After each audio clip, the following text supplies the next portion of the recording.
ফি নির্ধারণের ক্ষেত্রে চিকিৎসকদের পরামর্শ ফি নির্ধারণ করে দেওয়ার বিষয়ে একটি আলোচনা হচ্ছে। আসলে বেসরকারি খাতে এইটি বাস্তবায়ন করা কতটা চ্যালেঞ্জিং, বা তো এই বিষয়ে এই সিদ্ধান্তটা আসলে যৌক্তিক মনে করেন কিনা? আচ্ছা, ব্যাপারটা হচ্ছে যে স্বাস্থ্যসেবা বেসরকারি হোক বা সরকারি হোক, দুই ক্ষেত্রেই কিন্তু এটার একটা লিমিট থাকা উচিত। আপনি দেখবেন, ডাক্তারটা পরে আসছি, ডায়াগনোসিস কস্ট, যে কোনো ডায়াগনোসিস সেন্টারে যাবেন ভ্যারি করে। আপনি ধরেন আমাদের দেশের স্কয়ার, এভারকেয়ার, এই সমস্ত টপ হসপিটালগুলোতে, ইউনাইটেড, সেখানে যান, একটা ব্লাড ট্রান্সফিউশন ফি এটার দেখবেন যে 5,000 টাকা বা আরও বেশি এরকম। বাট অন্য যে হসপিটালগুলি আছে একটু নিচু লেভেল, সেখানে দেখবেন যে মোটামুটি 1500 টাকায় সম্ভব। এই যে ডিফারেন্সটা, কেউ বলতে পারে যে এগুলোতে 5 স্টার ক্যাটাগরির হসপিটাল, এটা সেটা, এরকম ব্যাপারটা এরকম না। তো এগুলোকে একটা রেগুলেট না করলে সমস্যাগুলি থেকে যাবে। এই মূল্য নির্ধারণ করাটা খুবই জরুরি।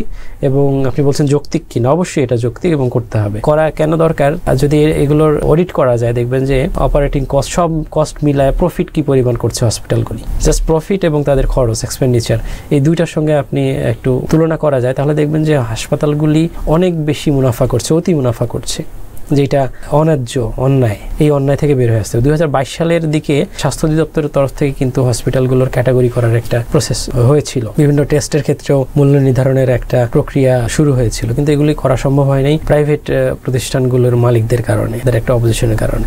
আপনি দেখবেন যে একটা 20 বছর আগে হয়তো 3 ডায়াগনোসিস সেন্টার শুরু করেছে, এখন সখানে তাদের শাখা বড় বড় বিল্ডিং এ। তারা যদি প্রফিট কি পরিমাণ করেছে এখান থেকে একটা ধারণা পাওয়া যায়। প্রফিট না করলে তো এগুলো এক্সপ্যান্ড করা সম্ভব হতো না। এই প্রফিটের ক্ষেত্রে একটা লিমিট থাকা উচিত। এখানে সবচেয়ে গুরুত্বপূর্ণ যে ব্যাপারটা, স্বাস্থ্য সেবা যারা দিচ্ছেন এটাকে সেবা হিসেবেই নিতে হবে, এটাকে বিজনেস হিসেবে নেওয়া যাবে না। আমাদের দেশে দুঃখজনকভাবে এটাকে ব্যবসা হিসেবে নেওয়া হয়েছে, মুনাফা করার একটা মাধ্যম হিসেবে নেওয়া হয়েছে। তো এই অসুস্থ চিন্তাটা থেকে বের হয়ে আসতে হবে। আর ডাক্তারদের ফিয়ের যেটা কথা বলছেন যে হ্যাঁ নির্ধারণ করা যেতে পারে, সেক্ষেত্রে ডাক্তারদের ইনসেন্টিভস দেওয়ার ব্যবস্থা থাকতে হবে। তারপর ইনস্টিটিউশনাল প্র্যাকটিস চালু করা খুব জরুরি। সরকারি হসপিটালে ডাক্তাররা প্রাইভেটে যেতে পারবে না, এ ধরনের একটা, এটাকে বলা ইনস্টিটিউশনাল প্র্যাকটিস আছে। যদি তারা প্রাইভেটে না যায় তাহলে তখন কি হবে? 24 ঘন্টা সরকারি হাসপাতাল চালু থাকবে, তারা মেইন ডিউটি করার পরে অতিরিক্ত সময় তারা কাজ করবে ওখানে। তো এক্ষেত্রে ডাক্তারদের ইনসেন্টিভাইজ করতে হবে, তাদের স্যালারি স্ট্রাকচার থেকে শুরু করে সবকিছু অন্যরকম হতে হবে। তারা যেন একটা সাউন্ড, একটা সুন্দর লাইফ লিড করতে পারেন এইখানকার এই স্যালারি দিয়ে। কিন্তু চিকিৎসকরা তো বলতে পারে যে অন্য কোনো প্রফেশনে কি এরকম কোনো মূল্য নির্ধারণ, যে আপনি যদি কোনো ইঞ্জিনিয়ারিং অথবা আইনজীবীর কাছে কোনো সেবা নিতে চান, তাদের কাছে আসলে মূল্য কি আসলে সরকার নির্ধারণ করে দিয়েছে? এইখানে চিকিৎসকদের ফি নির্ধারণটা আমার কাছে খুব বেশি গুরুত্বপূর্ণ মনে হয় না। কারণটা হচ্ছে যে একজন বাংলাদেশের প্রেক্ষাপটে একজন চিকিৎসকের ফি কত? খুব বেশি হলে 1000, 1500, 2000 হয়তো, তাই না? কোথাও কোথাও হয়তো 2500 এরকম থাকতে পারে, বাট সেটাও খুব অল্প কিছু জায়গায়। এর বাইরে ওই রোগীর, ওই ডাক্তারের কাছে যেই রোগীরা যায় তার অন্য খরচগুলি কোথায়? দেখবেন যে ডায়াগনোসিসে একটা বড় খরচ আছে, ওষুধে একটা বড় খরচ আছে।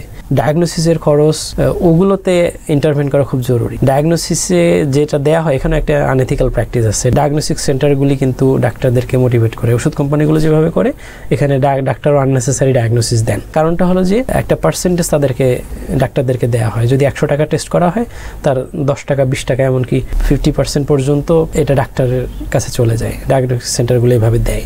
তাহলে এই যে একটা অসুস্থ মার্কেটিং যেটাকে বলে, তাহলে এই ধরনের বাস্তবতা কিন্তু আমাদের আছে। এই যে গ্যাপগুলি এগুলো বন্ধ হচ্ছে না কেন? 80-র দশকে যখন ওষুধ নীতি হয় তখন কিন্তু এই বিএমএ হচ্ছে এটার বিরুদ্ধে সারা দেশে আন্দোলন করেছে। হ্যাঁ, ডাক্তাররাই আন্দোলন করেছে এটার বিরুদ্ধে। তার মানেটা কি? মানেটা হচ্ছে যে ডাক্তাররা পেশাজীবী কমিউনিটি হিসেবে তারা অনেক বেশি ইনফ্লুয়েন্সিয়াল। তাদেরকে মোটিভেট না করতে পারলে, তারা যদি সেন্সিটাইজ না হন এই ব্যাপারটাতে, তাহলে আসলে এগুলো বাস্তবায়ন করা কোনোভাবেই সম্ভব নয়। এবং এই কারণে পলিটিক্যাল কমিটমেন্ট খুব জরুরি। যেমন বিএনপির ডাক্তারদের সংগঠন আছে, জামাতের আছে, অন্যান্য রাজনৈতিক দলগুলো অনেকেরই আছে। এই রাজনৈতিক দলগুলি যদি প্রফেশনাল বডিগুলোকে, এগুলোকে এইদিকে পলিটিক্যাল কমিটমেন্ট নিয়ে যদি কাজ করেন, তাহলে এগুলো ইজিলি বাস্তবায়ন করা যাবে। অন্যথায় কিন্তু এটা যে কোনো সরকারি আসুক সহজে বাস্তবায়ন করতে পারবে না। এখানে যাদেরকে দিয়ে বাস্তবায়ন করতে হবে তাদেরকেই আগে এটার আস্থায় নিতে হবে, তাদেরকে বোঝাতে হবে, নানা ধরনের পন্থা অবলম্বন করতে হবে, তাহলে এটা সহজে বাস্তবায়ন করা যাবে।